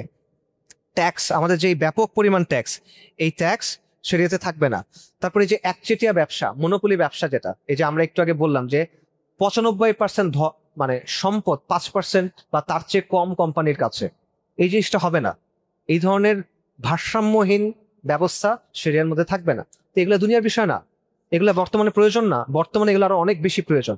কাজে এই ব্যাপারটা এমন না যে শরিয়াতে দুনিয়াবি বিষয় নাই। এটা একটা ভুল ধারণা যেটা আমাদের অনেকের মধ্যে থাকে। ভুল ধারণা 8, এটা আগে যেটা বললাম সেটার উল্টাটা। এটা হলো শরিয়া আসলে সব সমস্যার সমাধান হয়ে যাবে। এটা একটা ভুল ধারণা। কেন ভুল ধারণা বলতেছি দেখেন, আমরা যদি মানুষকে এভাবে সবসময় বলি যে শরিয়া আসলে সব সমস্যার সমাধান হয়ে যাবে, শরিয়া আসলে অমুক লাভ হবে, তমুক লাভ হবে, এটা আসলে অ্যাকচুয়াল ভালো অ্যাপ্রোচ না। কেন? আপনি নামাজ পড়েন কেন বলেন? আল্লাহর আদেশের জন্য পড়েন নাকি? এখন নামাজের অন্য অনেক বেনিফিট থাকতে পারে, যেমন আমি অনেক ভিডিও টিডিও দেখছি যে একজন বলে যে নামাজ পড়লে যখন সিজদা দেয় তখন আলফা ওয়েভ হয়, নানা জিনিসপত্র, এটা খুব ভালো নাকি। বাট এটা তো আপনার মূল বিষয় না। আপনি নামাজ পড়েন কারণ এটা আল্লাহর আদেশ। আমরা রোজা রাখি কেন? কারণ এটা আল্লাহর আদেশ। কিন্তু এটার অনেক বেনিফিট থাকতে পারে, কারণ অনেক মানুষ, ফিটনেস ইন্ডাস্ট্রিতে এখন অনেক মানুষ এসব বলে ইন্টারমিটেন্ট ফাস্টিং খুব ভালো, যদি রোজা রাখা হয় তাহলে এটা শরীর ডিটক্সিফাই করে, এগুলো ডিটক্স করার জন্য ভালো, ইত্যাদি ইত্যাদি। এই জন্য আপনি রোজা রাখেন কিনা? এই জন্য তো আপনি রাখেন না। অনেক মানুষ বলে যে ইসলামের রোজার বিধান আছে যাতে গরিবের কষ্ট যেটা, এটা আমরা বুঝতে পারি। তো কেউ যদি আগে এক সময় গরিব থাকে, আগে তো সে কষ্ট করছে, তারা রোজা রাখার দরকার নাই। এগুলো তো যুক্তি না। আপনার কথা হলো যে আল্লাহ আযজা ওয়া জাল বলছেন, উনি মালিক, আমি গোলাম, আমি এটা মানবো। শরিয়া প্রথমত আপনার উপর একটা আদেশ, এটা বোঝা। শরিয়া প্রথমত একটার উপর আদেশ। ব্যাপারটা এমন যেন না হয় মানে আপনি একজন সেলার রাস্তায় দ্বারা বিক্রি করতেছেন যে ভাই ওর কাছে ডেমোক্রেসি, ওর চেয়ে আমারটা ভালো, আমারটা এটা আছে, এটা আছে, এটা আছে, এটা কেনেন। এই অ্যাপ্রোচটা হওয়া উচিত না। বরং আপনার মানুষকে এটা বোঝানো উচিত যে আপনি যদি কালেমায় বিশ্বাসী হন তাহলে অবশ্যই আপনার শরিয়াকে গ্রহণ করতে হবে, এটা আপনার জন্য আল্লাহ আযজা ওয়া জাল আবশ্যক করছেন, এটা বোঝানো। আবার এটার মানে এটাও না, এটা ভারসাম্য থাকা জরুরি। এটার মানে এটাও না যে আপনি কাউকে শরিয়ার ভালো দিক বলবেন না। আপনি বলবেন, কিন্তু খেয়াল রাখবেন আপনি আকীদার বিষয়টা স্পষ্ট করছেন কিনা। কারণ আপনি যদি আকীদার বিষয় স্পষ্ট না করেন তাহলে এটা জাস্ট একটা মার্কেটিং পিচের মতো হয়ে যায়, যে এটা হলে এই লাভ হবে, এই লাভ হবে, এই লাভ হবে। এই জিনিসটা হওয়া উচিত না। নবী সাল্লাল্লাহু আলাইহি ওয়াসাল্লাম যখন মুয়াজ রাদিয়াল্লাহু আনহুকে ইয়েমেনে পাঠাইছেন, মুসলিম শরীফের হাদিস, উনি কি বলছেন? উনি বলছেন যে তুমি এমন এক কওমের কাছে যাচ্ছ যারা আহলুল কিতাব, তাদের কাছে গিয়ে তুমি প্রথমে তাদেরকে বলবা তারা যেন আল্লাহর একত্ব, আল্লাহর তাওহীদ এবং রিসালাতকে গ্রহণ করে, অর্থাৎ নবী সাল্লাল্লাহু আলাইহি ওয়াসাল্লামকে নবী হিসেবে গ্রহণ করে। যদি তারা এটা গ্রহণ করে তাহলে তাদেরকে শিখাবা যে আল্লাহ 5 ওয়াক্ত সালাত ফরজ করছেন। যদি তারা এটা গ্রহণ করে তাহলে তাদেরকে বলবা আল্লাহ ধনীদের সম্পদ থেকে গরিবদেরকে সাদাকা দিতে বাধ্য করছেন। এখন উনি কিন্তু, রাসূলুল্লাহ সাল্লাল্লাহু আলাইহি ওয়াসাল্লাম কিন্তু বলেন নাই যে তুমি তাদেরকে গিয়ে একটা স্বাধীনতা দিবা, একটা মাল্টিপল চয়েস দিবা, যে শরিয়া যদি আপনার দেখেন এটাতে এই সুবিধা আছে, আপনার এটা গ্রহণ করবেন কিনা। না, উনি বলছেন যদি তোমরা কালিমা গ্রহণ করো, ইমান গ্রহণ করো, তাহলে তোমাদের দায়িত্ব কি? এরপর 5 ওয়াক্ত সালাত পড়া। যদি তোমরা আল্লাহর ইমান আনো, মুসলিম হও, তোমাদের দায়িত্ব কি? সাদাকা দেওয়া। এই বিষয়টা বোঝা। আরেকটা দিক খেয়াল করেন, সেটা হলো যদি শরিয়া কায়েম হয়, ইনশাল্লাহ যখন শরিয়া কায়েম হবে, তখন পরের দিন সব সমস্যার সমাধান ব্যাপারটা যেটা হবে না, বরং আপনার উপর পরীক্ষা আসবে। নবী সাল্লাল্লাহু আলাইহি ওয়াসাল্লামের জন্য খন্দকের যুদ্ধ পর্যন্ত একের পর এক আক্রমণ আসছে কিনা? একের পর এক আক্রমণ আসছে। অনাহারে থাকতে হয়েছে, আহত হইতে হয়েছে, এক ঘরে থাকতে হয়েছে, নাকি শাহাদাতের পর শাহাদাত গেছে। সাহাবাদের মধ্যে তাদের আল্লাহ সুবহানাহু ওয়া তাআলা কোরআনে বলছেন যে তারা ভীত সন্ত্রস্ত হয়ে গেছেন, বাথরুমে পর্যন্ত যেতে পারতেছে না, এই তো অবস্থা হয়েছে। তো এটা যদি ওই সমাজে এই অবস্থা হয়, তাহলে আপনার জন্য কি পরীক্ষা হবে না? অবশ্যই হবে। যখন ইসলাম আসবে, অবশ্যই পুরা পৃথিবীর কুফর শক্তি আপনার বিরুদ্ধে উঠে পড়ে লাগবে। এখন আমি যদি সবাইকে এইটা বুঝ দিয়ে আনি যে ভাই কালকে যদি সরিয়ে আসে, দেখবেন সব চমৎকার, পরের দিন থেকে কোনো সমস্যা নাই, একদম লাইফটা সেই। কিন্তু ইসলাম আসার পর দিন যখন মনে করেন সবাই অবরোধ দেওয়া শুরু করছে বা এই করা শুরু করছে, তখন সে এসে আপনাকে ধরবে যে তুমি তো আমাকে ধোকা দিছো, রাইট? সো এই অ্যাপ্রোচটা এই জন্য এভাবে করা উচিত না। আচ্ছা, ভুল ধারণা 9, এটা হলো যে শরিয়াতে অমুসলিমদের কি অবস্থা হবে, যারা কুফফার তাদের শরিয়াতে কি অবস্থা হবে, মানে শরিয়া শাসন যখন থাকবে তাদের পজিশনটা কি। এই ব্যাপারে অনেকে মনে করেন যে তাদেরকে মেরে ফেলা হবে, অনেকে মনে করেন যে এদেরকে জোর করে মুসলিম বানানো হবে। ব্যাপারটা আসলে এরকম না। আমি একটা উদাহরণ দেই, যেটাকে শাম বলে, বিলাদুস শাম, মানে যেটা বর্তমানে সিরিয়া, লেবানন, জর্ডান, ফিলিস্তিন, এই জায়গাটা নিয়ে যে অঞ্চলটা শাম, এইখানে এটা ইসলামী শাসনের অধীনে আসছে মনে করেন 50 হিজরির আগেই। ঠিক আছে, 50 হিজরির আগেই চলে আসছে এটা। কিন্তু এখানে মেজরিটি মানুষ মুসলিম ছিল না তখন। এখানে অধিকাংশ মানুষ তখন ছিল সাবেই অথবা খ্রিস্টান, ইহুদিও ছিল কিছু। এটা মেজরিটি মুসলিম কত বছর পর হয়েছে কেউ জানেন? আন্দাজ করেন দেখি কত বছর পর হয়েছে। 400 বছর পর হয়েছে। 400 বছর পর এটা মেজরিটি মুসলিম হয়েছে। 400 বছর ধরে ইসলামী শাসন হয়েছে, কিন্তু মেজরিটি মুসলিম হয় নাই। এটার মানে কি? ইসলামী শাসন আসলে আমি গলায় তলোয়ার ধরে সবাইকে বলবো কালেমা পড়ো, এরকম না ব্যাপারটা।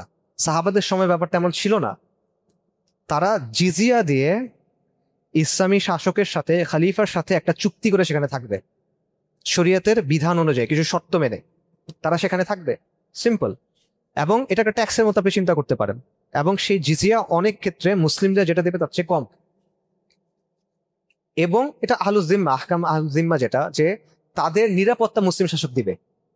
হ্যাঁ, এটাও সত্য যে তার অবস্থান ইসলামী শাসনের অধীনে একটা মুসলিমের অবস্থান একটা কাফের অবস্থান কখনো সমান হবে না।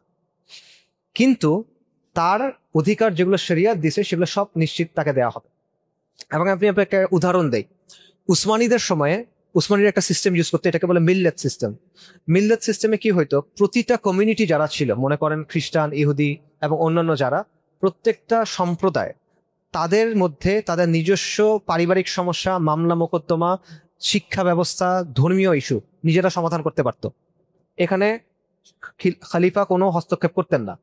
তাদের বিষয়গুলো তারা এইভাবে সমাধান করতে পারবে যতক্ষণ পর্যন্ত তারা ইসলামী শাসকের সাথে বা খলিফার সাথে বা সুলতানের সাথে, যার সাথেই হোক, তার সাথে চুক্তিগুলো মেনে চলতেছে। ঠিক আছে, বিখ্যাত একটা ঘটনা আছে আলী রাদিয়াল্লাহু আনহুর খিলাফতের সময়ে। তার একটা ঢাল হারায় গেছে এবং উনি ওই ঢালটা একটা ইহুদির কাছে দেখছেন। তখন উনি আদালতে গেছেন, গিয়ে বলছেন আমার ঢাল এই ইহুদি নিয়ে গেছে। বিচারের রায় ওনার বিপক্ষে গেছে, কারণ যিনি বিচারক ছিলেন উনি বলছেন এই ঢাল যে আসলেই আপনার, সেটা প্রমাণ কি, প্রমাণ দেন। আলী রাদিয়াল্লাহু আনহু প্রমাণ দিতে পারেন নাই। তখন বিচারক বলছেন শরীয়তের মূলনীতি হলো যে দাবি করবে প্রমাণ তার দিতে হবে। আপনি দাবি করছেন, আপনি প্রমাণ দিতে পারেন নাই, তার মানে এটা আপনার ঢাল না। অর্থাৎ যেই ব্যক্তি খলিফা, তিনি বিচারে গেছেন, গিয়ে বলছেন আমার জিনিস ওই ব্যক্তি নিয়ে গেছে এবং সেটা একজন অমুসলিম, বিচারের রায় গেছে অমুসলিমের পক্ষে। এবং এই ঘটনার পর ওই ইহুদি বলে উঠছে যে এটা তো নবীদের বিচার, এবং এরপর সে বলছে ঢালটা আমার কাছেই ছিল, ঢালটা ফেরত দিছে এবং সে ইসলাম গ্রহণ করছে। সো এটা হলো অমুসলিমদের সাথে আচরণের একটা এক্সাম্পল। সো এটার সাথে যেই একটা ছবি তৈরি করা হয় যে সবাইকে জোর করে কালেমা পড়ানো হবে, মেরে ফেলা হবে, এরকম বিষয়টা এরকম না। জিম্মিদের ক্ষেত্রে ব্যাপারটা এরকম না। আচ্ছা, আরেকটা ভুল ধারণা 10, এটা দিয়ে আমরা শেষ করি। ভুল ধারণা 10 নাম্বার হলো, আমরা অনেকেই মনে করি আমরা যদি শাসন ব্যবস্থার অল্প কিছু বিষয় চেঞ্জ করে দেই, বর্তমান শাসন ব্যবস্থার, আমরা যদি হাত কাটার আইন চালু করে দেই, আমরা যদি সুদটাই করে দিই, তাহলে মনে হয় এটা কালকে থেকে শরিয়া শাসন হয়ে যাবে। এই ব্যাপারটা এরকম না। কারণ এই পুরা আইনি কাঠামো, রাষ্ট্র কাঠামো, শাসন কাঠামো, মূল্যবোধের কাঠামো, শিক্ষার কাঠামো, যেটার মাধ্যমে আমরা গড়ে উঠছি, এটা হলো সেকুলার একটা কাঠামো। শুধুমাত্র বাসার উপরে রং চেঞ্জ করে দিবেন এবং এটা বদলা যাবে, ব্যাপারটা এরকম না। এখানে মৌলিক পরিবর্তন প্রয়োজন। আপনার আইনি কাঠামো, শাসন কাঠামো, মূল্যবোধের কাঠামো, সমাজের দৃষ্টিভঙ্গি, সমাজের জীবনবোধ, এই প্রত্যেকটা জিনিস পরিবর্তন না হলে আপনি এখানে আসলে শরিয়া আনতে পারবেন না। সো এটা সংস্কারের মাধ্যমে, আবারও বলছি, সংস্কারের মাধ্যমে সেকুলার ব্যবস্থাকে কোনোভাবেই ইসলামী ব্যবস্থা বানানো সম্ভব না। এটার জন্য আপনার একটা বৈপ্লবিক রূপান্তর লাগবে, অর্থাৎ আপনি এই জিনিসটাকে সরায়ে নতুন একটা জিনিস সেখানে তৈরি করতে হবে। এটা কথা ছোট, মানে তাৎপর্য অনেক বেশি। সো যাই হোক, এটা হলো শরিয়া নিয়ে কয়েকটা ভুল ধারণা যেটা আর কি আমাদের মধ্যে আছে। সো যারা ওই কথাগুলো বলে যে শরিয়া কি ভয়ঙ্কর, শরিয়া আসলে এইটা হবে সেইটা হবে, তারা নবী সাল্লাল্লাহু আলাইহি ওয়াসাল্লামের কাছে আসা শরিয়া আর চেঙ্গিস খানের শরিয়ার মধ্যে পার্থক্য বোঝে না। আমরা ওই শরিয়ার কথা বলি যে শরিয়া দিচ্ছেন আর রহমান আর রাহিম, আল গাফফার আল গাফুর, আল ওয়াহাব আল ওয়াদুদ, যিনি আমাদেরকে সৃষ্টি করছেন, যিনি আমাদের প্রতি পরম করুণাময়, এবং তিনি সবচেয়ে ভালোভাবে জানেন কোনটা আমাদের জন্য ভালো দুনিয়া এবং আখেরাতে। কয়েকটা ঘটনা বলি। আমিরুল মুমিনিন উমর ইবনুল খাত্তাব রাদিয়াল্লাহু আনহুর শাসনের সময়ের দুটা ঘটনা। একটা হলো, এটা আপনারা অনেকে শুনছেন, উনি বলতেছেন একটা গাধা আছাড় খায়, আমি ভয় করি যে এটার জন্য আমার আল্লাহর কাছে জবাবদিহিতা করতে হবে, যে কেন আমি ওইখানে রাস্তা বানায় দিলাম না। এটা কি উমর রাদিয়াল্লাহু আনহুর নিজের ব্যক্তিগত চিন্তা?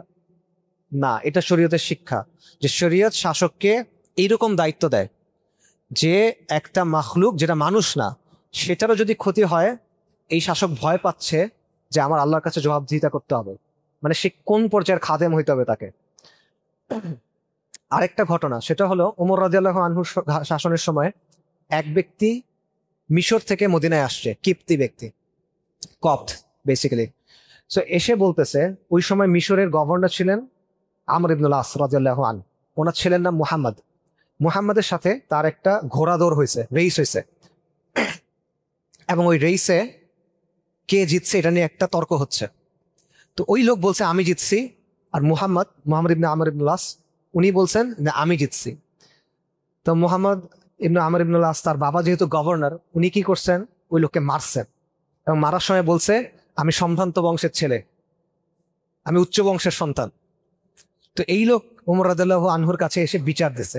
উমর রাদিয়াল্লাহু আনহু শুনছেন, তারপর বলছেন তুমি মদিনায় থাকো। এরপর তিনি চিঠি লিখছেন আমর ইবনুল আসের কাছে, মিশনের গভর্নরের কাছে। চিঠি লিখে বলছেন, এই চিঠি পাওয়া মাত্র তুমি এবং তোমার ছেলে মুহাম্মদ মদিনাতে আসবা সাথে সাথে।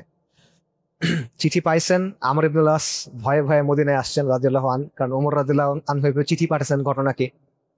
আসার পর ওমর রাদিয়াল্লাহু আনহুর সামনে একটা ছোট বিচার হয়েছে। বিচারের পর ওমর রাদিয়াল্লাহু আনহু বলছেন, দেখা গেছে যে ওই ব্যক্তির কথাই সঠিক, সেই আসলে রাইট ছিল এবং তাকে মারাটা ভুল হয়েছে। ওমর রাদিয়াল্লাহু আনহু ওনার যে লাঠি ছিল, সেই লাঠি ওই কিপ্তি লোককে দিয়েছেন, তারপর দিয়ে বলছেন উচ্চ বংশের সন্তানকে মারো, সম্ভ্রান্ত পরিবারের সন্তানকে মারো, এখন তোমার যতক্ষণ ইচ্ছা ততক্ষণ মারো। ওই লোক মারছে, মারার পর বলছে এবার আমর ইবনুল আসের টাক মাথার উপরে মারো। আমর ইবনুল আসের মাথার তখন চুল ছিল না, বলছে তার মাথার উপরে মারো। কেন মারো? কারণ তার ছেলে যে এত গরম, এটা কেন? তার বাবার কারণে। তার ছেলে মারছে তার বাবার অবস্থানের কারণে। গভর্নরকে মারতে বলতেছে একটা সাধারণ কীর্তিকে, সাধারণ একজন নাগরিককে। এটা হলো ইসলামী শরিয়ার অবস্থা। আর এর সাথে আপনি বর্তমান বাংলাদেশের অবস্থা মিলায় দেখেন, আমাদের অবস্থা মিলায় দেখেন। সো শরিয়া ভয়ঙ্কর কিছু না, বরং শরিয়া হলো আমাদের জন্য সহজ করার জন্য আল্লাহ যেটা দিয়েছেন। এটা আল্লাহ আযজা ওয়া জাল্লার নিয়ামত।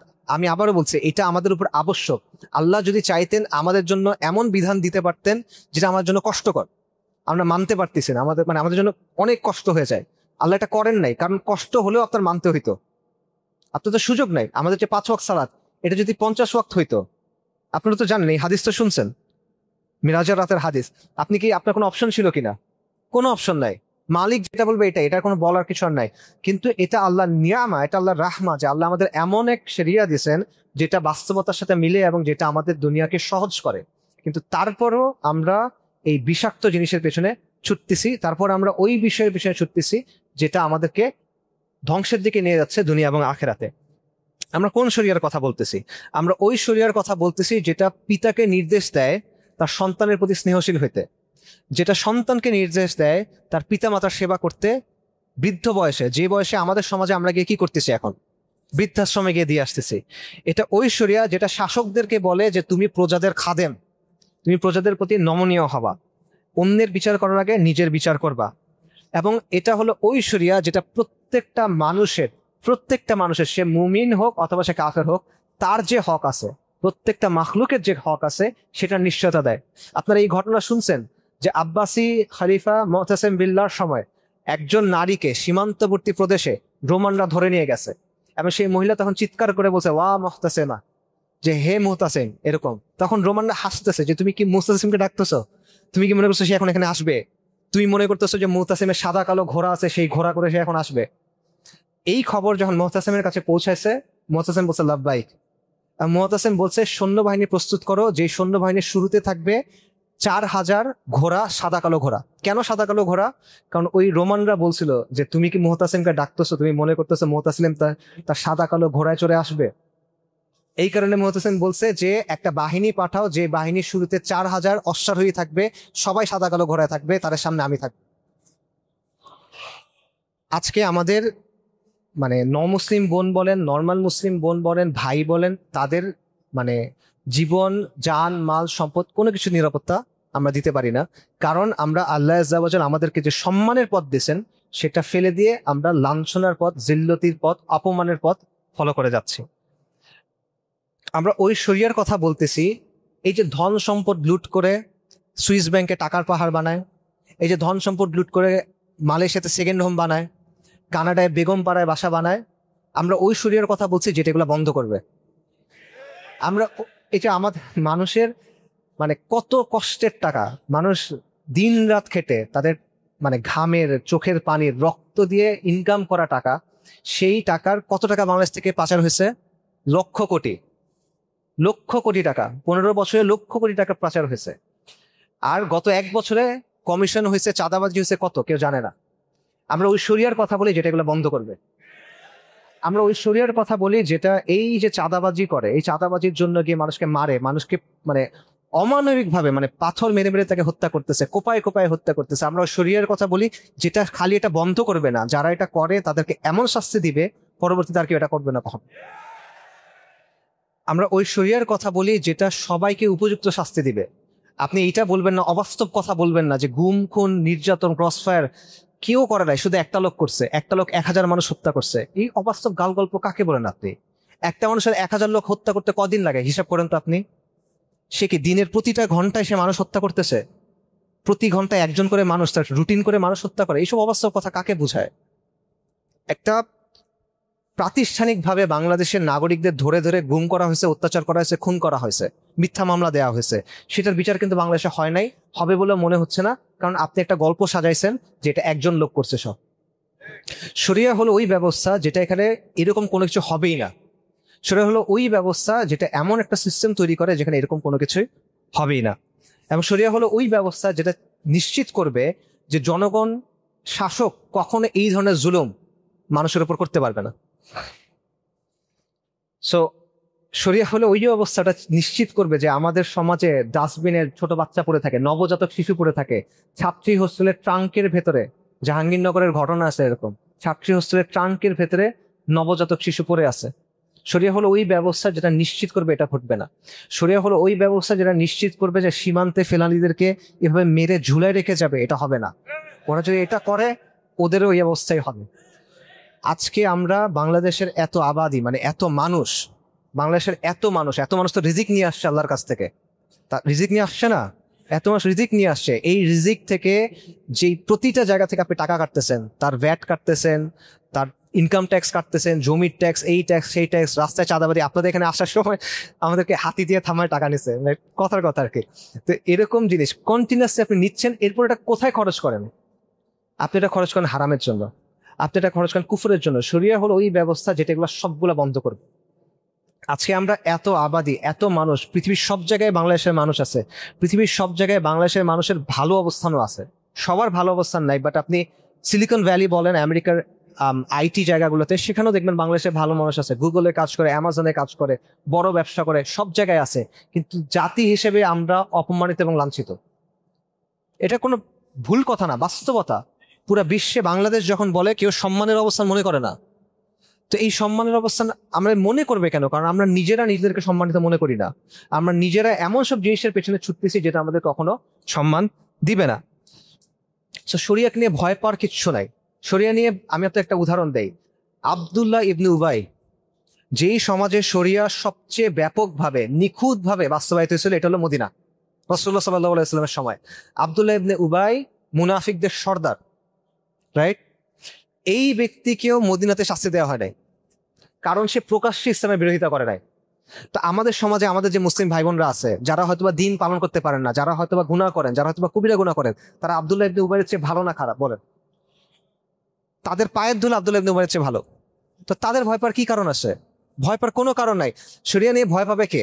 শরিয়া নিয়ে ভয় পাবে কওমে লুতের মতো লোকরা, যারা নবীকে এসে বলছিল যে তোমরা তো পবিত্র থাকতে চাও, তোমরা বের হয়ে যাও, মানে যারা পবিত্র থাকতে চায় না। শরিয়া নিয়ে ভয় পাবে ওই লোকটা যে মদ খেয়ে মুখে মদের গন্ধ নিয়ে রাস্তায় বাইর হয়। শরিয়া নিয়ে ভয় পাবে ওই লোকটা যে 4 জন সাক্ষী দেখে যে জিনা করে, সে হলো শরিয়া নিয়ে ভয় পাবে। বাট এর বাইরে বাকি যত মানুষ আছে, তাদের শরিয়া নিয়ে ভয় পাওয়ার কোনো কিছু নাই। যখন নবী সাল্লাল্লাহু আলাইহি ওয়াসাল্লামের নবুয়তের শেষ দিকে উনি কয়েকটা চিঠি লিখছিলেন। একটা চিঠি ছিল রোমান সম্রাটের প্রতি, একটা চিঠি ছিল পারস্যের সম্রাটের প্রতি, আরেকটা ছিল সম্ভবত নাজাশীদের প্রতি। তো পারস্যের হরমুজান যখন চিঠি পাইছিল, চিঠিতে বলা হয়েছিল যে মুহাম্মদ রাসূলুল্লাহর পক্ষ থেকে পারস্যের রাইসের প্রতি তোমরা ইসলাম গ্রহণ করো, ইত্যাদি ইত্যাদি। এই চিঠি যখন পাঠানো হয়েছিল, হরমুজান এই চিঠি ছিঁড়ে ফেলছিল এবং সে বলছিল যে আরবরা কালকে পর্যন্ত মরুভূমিতে কুকুরের মতো ছুটাছুটি করত, তাদের কিরকম স্পর্ধা যে তারা আমাকে চিঠি পাঠায়। এই ঘটনার পর নবী সাল্লাল্লাহু আলাইহি ওয়াসাল্লাম হাসছিলেন এবং উনি বলছেন যে সে আমার চিঠি ছিঁড়ে ফেলছে, আল্লাহ তার সাম্রাজ্য ছিঁড়ে ফেলবে। তো এই ঘটনার পর কয়েক বছর পরে, অল্প খুব বেশি সময় পর না, উমর রাদিয়াল্লাহু আনহুর শাসনের সময় কথা, পারস্যের সম্রাট ইয়াজদেগার্দ, তৃতীয় ইয়াজদেগার্দ, মুসলিম বাহিনী আগায় আসতেছে, তাকে কেউ থামাইতে পারতেছে না। একটার পর একটা বিজয়, মানে তারা চিন্তাই করতে পারে না যে এইভাবে তারা দখল হয়ে যাবে। এই অবস্থায় সে চীনের শাসকের কাছে সাহায্য চেয়ে চিঠি পাঠাইছে, চীনের সম্রাটের কাছে। চীনের সাম্রাজ্য 5000 বছরের পুরানো, তাদের চেয়েও পুরানো। তাদের কাছে সাহায্য চেয়ে পাঠাইছে, এরা আমাদেরকে আক্রমণ করতেছে, আমাকে সাহায্য করো। চীনের সম্রাট লিখে পাঠাইছে, যেই লোকরা তোমাদের আক্রমণ করতেছে এরা তো এমন লোক, এদের সামনে যদি পাহাড় থাকে এরা পাহাড়কে উপড়ায় ফেলবে। এটা কি তাদের কৃতিত্ব? কিনা? এটা তাদের কৃতিত্ব না, এটা ইসলামের সৌন্দর্য। এটা ইসলামের কারণে তাদের এই শক্তিটা তৈরি হয়েছে, শরিয়ার কারণে তাদের এই শক্তিটা তৈরি হয়েছে। আমি আপনাদের বলতেছি যে আমরা যে অসম্মানের অবস্থায় আছি এইখানে এবং বিশ্বে, এইখান থেকে, এই জাহেলিয়াত থেকে আমরা যদি শরিয়ার দিকে আসি, ইনশাআল্লাহ আপনি ওই রকম সম্মান পাবেন, আপনি ওই রকম মানুষ হবেন যাদের ব্যাপারে মানুষ বলবে যে এদের সামনে যদি পাহাড় থাকে এরা পাহাড়কে উপড়ায় ফেলবে। আসসালামু আলাইকুম।